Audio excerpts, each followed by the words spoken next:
Hey everybody, Sensei Mike here at Kaizen Academy of Martial Arts, here to bring you the yellow belt material. Now today we're going to be working on all of the basics that you're going to need to get from your yellow belt to your orange belt. We're going to be talking about some of the new blocks that you're going to be learning, a few new stances. We're going to be going over the 3 types of round kicks you have to master, and also the main part of our material, that form that you're going to learn, our first kata, Shodan. So with that said, make sure you got tons of room to practice, and let's get started. All right, so the first thing that we're going to go over today are the 3 stances that we have to know by the time we're testing from our yellow belt to our orange belt. Now, the first couple you might have learned as a white belt. We're talking about our horse stance and our front stance. Now, the first stance that we're going to talk about is a review stance from our white belt, and that is our horse stance. Feet are apart, farther than those shoulders. Toes are forward. All 10 toes face the same way in a horse stance, and we're going to bend those knees over the top of our toes. Okay, we're going to sink down into that stance, make sure the knees are out, and you want to make sure that from this position right here, if you're thinking about the best stance you can do, the best stance you can do would be going nice and flat with those legs with good posture, back straight, chest up. All right, as long as you're bending those knees down, get comfortable to where you can hold it for a while, and that strength will help you stay lower as you go. Now, another stance that you may have covered briefly as a white belt is our front stance. Now, in a front stance, we're going to master at a yellow belt. So we're going to start with those feet about shoulder width apart. Like I like to say, you're standing on railroad tracks. Now, when you're standing on railroad tracks, you want to take that one foot, stay on that second track because railroad tracks are parallel. We're going to take that one foot. We're going to step out nice and long into that stance, not bringing them close together. Stay apart. We're going to make sure that all 10 toes are still facing the same way. And we're going to take that front leg and we're going to bend it over those toes.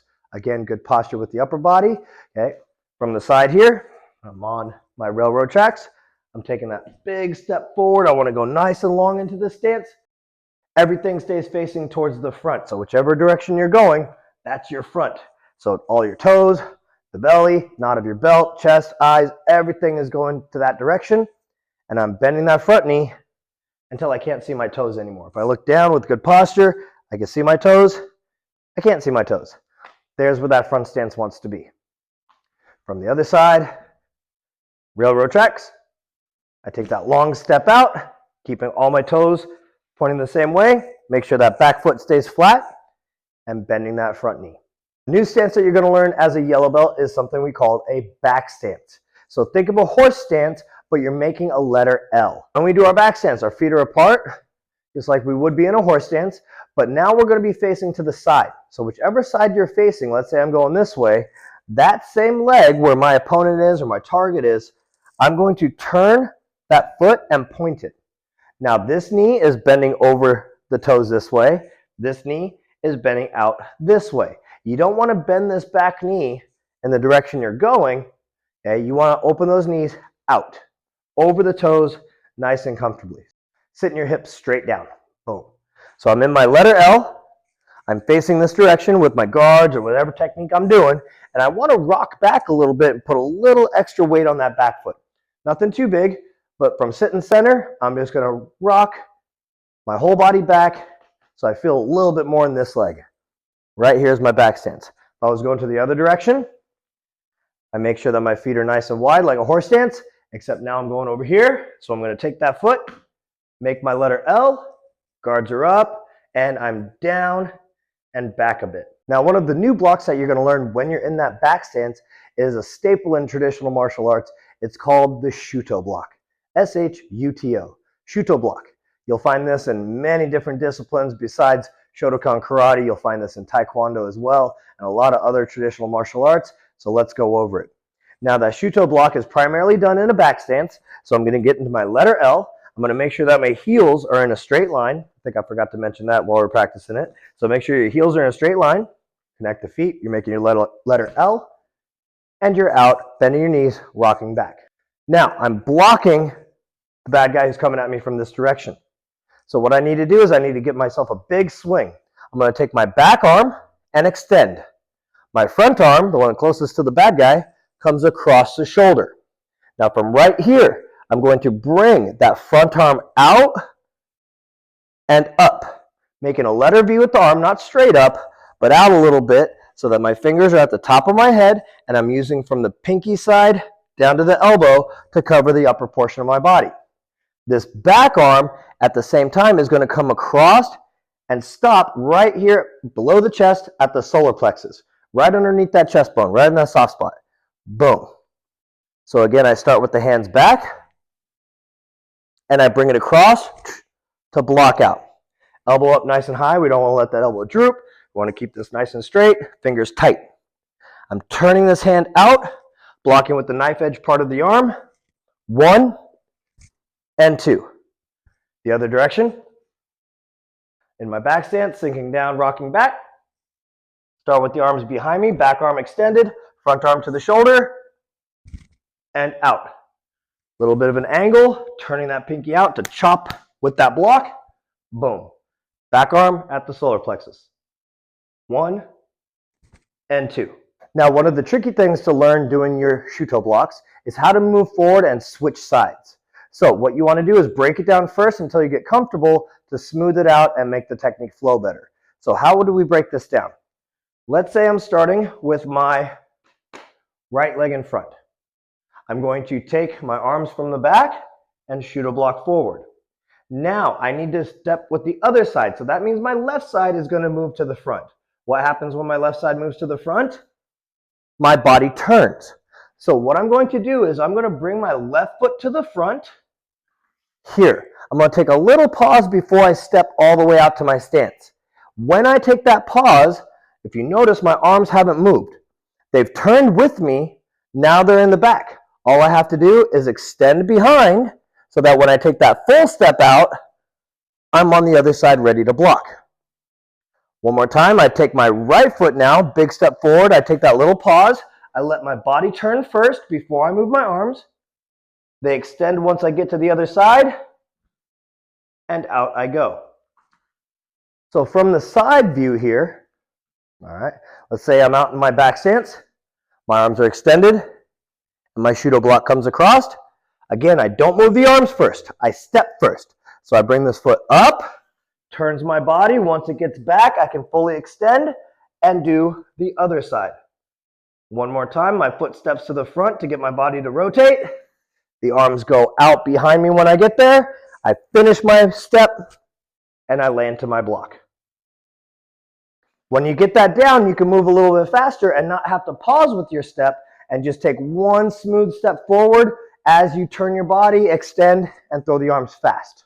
Okay, so from here, 1, I step a little faster, but I wait until my body turns to throw the arms to the back. So I'm here,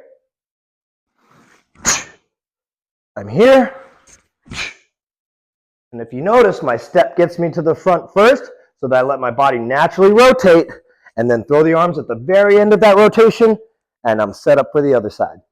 All right, guys, so now let's switch to the legs and go through our 3 basic round kicks that you have to know. Okay, the front leg, the step up, and the back leg round kick.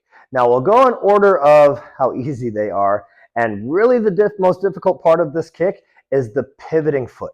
All right, you're going to learn how to stand on one leg, turn those hips to the side. In order to do that, you have to have the leg you're standing on twisted and turned away as you pick the front leg up to the side. Now that keeps this pivot, keeps your hips turned sideways. That way your kick can go all the way across and through to add more power into your target. Let's talk really quick about the easiest version of your round kick, the step-up round kick. Now, when I'm doing a step-up round kick, the first thing I want to do, I'm in my guarding stance facing towards my target. So if I'm standing with my right leg in front and the target is in front of me, my left leg that's behind me is going to slide up to the pivot. Now what this does is bring me close enough to the target to reach it, because I might be a little too far away to just lift my leg and kick. So I'm going to take this back foot right here. As I slide it up, I want to go heel to heel as I turn that toe away. You notice my left foot right here is rotating. Boom. So this quick pivot gets my hips to turn sideways and I stay locked in. From this position, I put that weight on that foot to keep it glued to the ground. I'm leaning back, ready to take the weight off the leg to throw the kick. Now, when I do my round kick, I'll turn towards you. So I slide up with that pivot.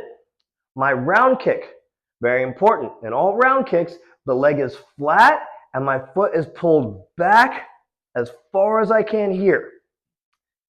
My knee needs to be in a straight line pointing at my target. So after I slide up with my pivot, keeping the hips sideways, I curl that foot to my butt and I lift as flat as I can. Notice my knee is straight. My foot is behind me. It's not here. If my foot is in front of me, my kick goes in the wrong direction. Slide up with your pivot, lift that leg as you curl it behind you, extend, hit with the top of the foot, bring it all the way back before you set it down with control. One more time, the step up round kick. Back foot slides up with the pivot. I lean back to glue the foot to the ground, curl that foot to my butt, pull my toes back, and point my knee straight forward, kicking out, back, and down. The second hardest round kick to work on is our front leg round kick. And the reason this one's a little harder than the step up round kick is because now I have to pivot while one leg is already in the air. So as this leg is coming up to fold, just like you did in the step up round kick, at the top of that fold is when I have to twist that foot I'm standing on. Now when you're pivoting on one foot, think of it like this. Think of how you would stand up on your toes, on the ball of your foot, you lift the heels off the ground, right? That is going to cause that heel to lift so you can get a good twist and set it down where it needs to be, pointing at the bad guy. So I want to come up on the toe, I push myself up, and turn and land facing that way. So again, I want to do this as I'm folding my leg up. So if I'm facing the side here, I'm going to lift that leg up flat, pull that foot behind me, and once I get to the top, watch the foot I'm standing on. Boom. Now this is the hardest part. You got to be able to twist and land in that pivot and be able to balance at that. So this might be a point where you have to stop and work on it to make sure you can lift, pivot, and hold it there for a second. Until you master that technique, it's going to be hard to throw that kick with good balance. Once you do feel that you've got that balance locked in after your pivot, the last thing to do is just throw the kick out. So my guards are up, I lift that leg up flat, I pivot at the top, I kick out and back, and then I set it down. Now the last round kick you're going to learn is the most powerful round kick, and this is a back leg round kick. It has a lot of elements of that front leg round kick in it with a few things you have to do in the beginning, like a bigger pivot. So I'm going to take my right leg and I'm going to put it back behind me. Now since I'm doing a back leg round kick, that means my right leg is the one that's kicking, which in turn means my left leg is the one that should be pivoting, because I can't kick and pivot on the same foot. So my front foot does something before I even start my kick, and that is start to pivot. I'm going to open up the hip and I'm going to turn my toes outward. Okay, not towards the other foot, because that gets me turning away from the bad guy. I want to take my front foot right here and I'm going to pivot outward. That's going to open up my hips and get my twist started. From here, this back leg lifts up and comes around flat, getting ready to kick. So I fold and I'm bringing it around all the way. Big swing with the knee, like I'm swinging a baseball bat around. I come around with the knee.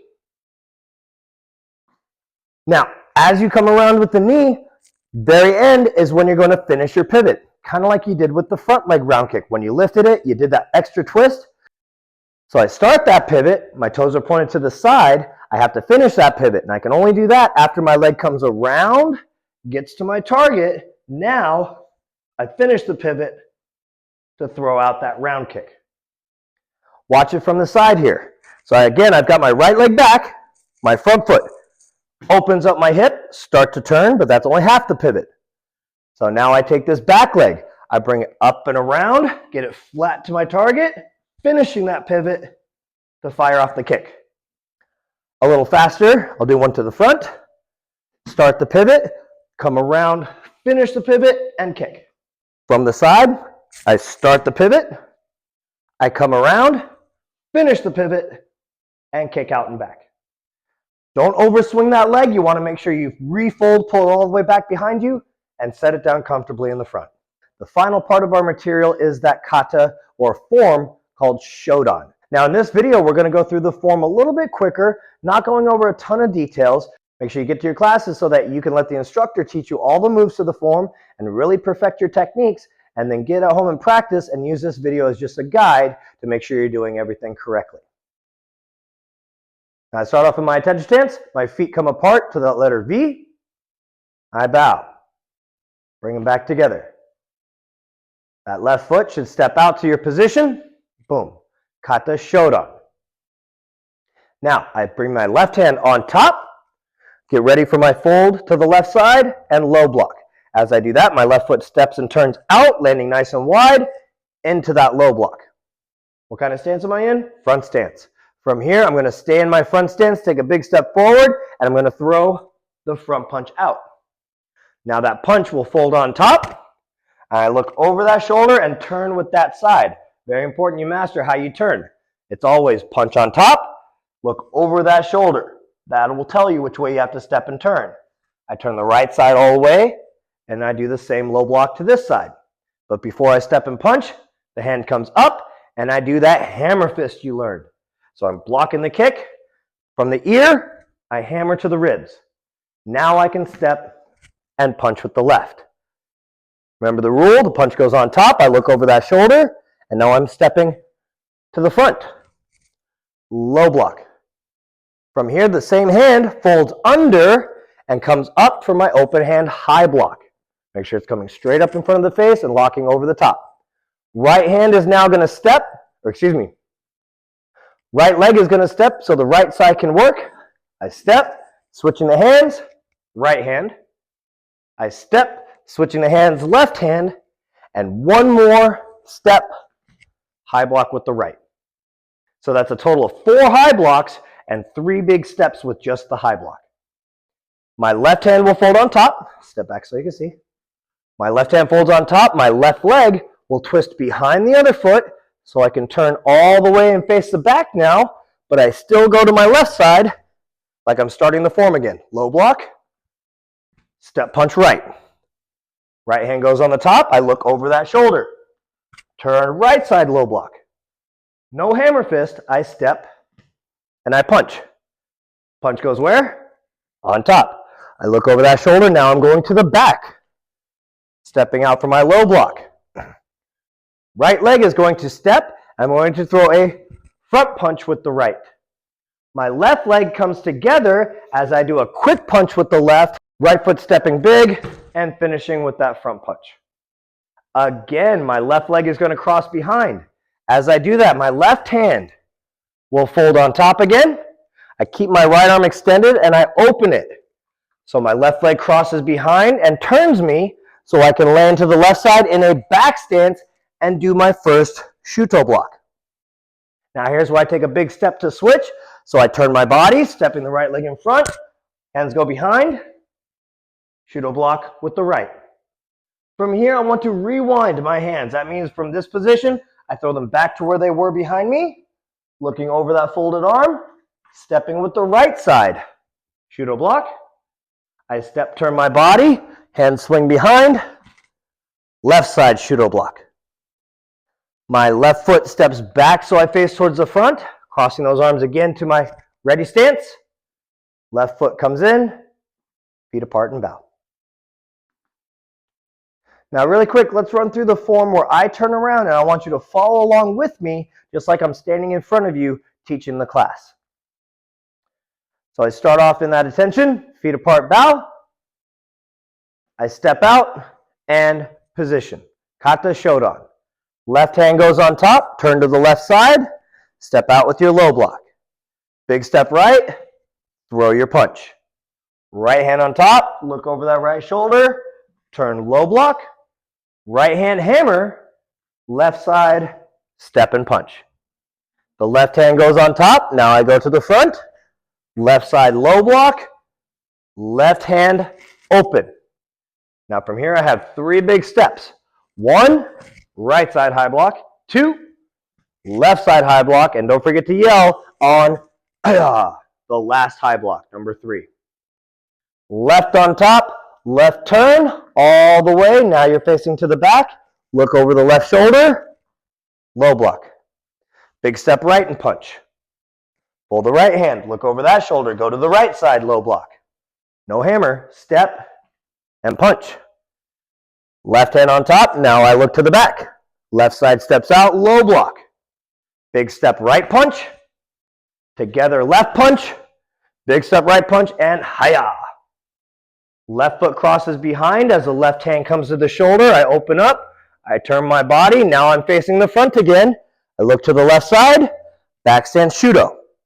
I step forward, turn, right side Shudo. Rewind those hands, so that means they go back to where they were. Look over that right shoulder, back stance Shudo. Step with the left, turn, left side Shudo. My left foot steps back, facing me to the front one more time. Position and bow.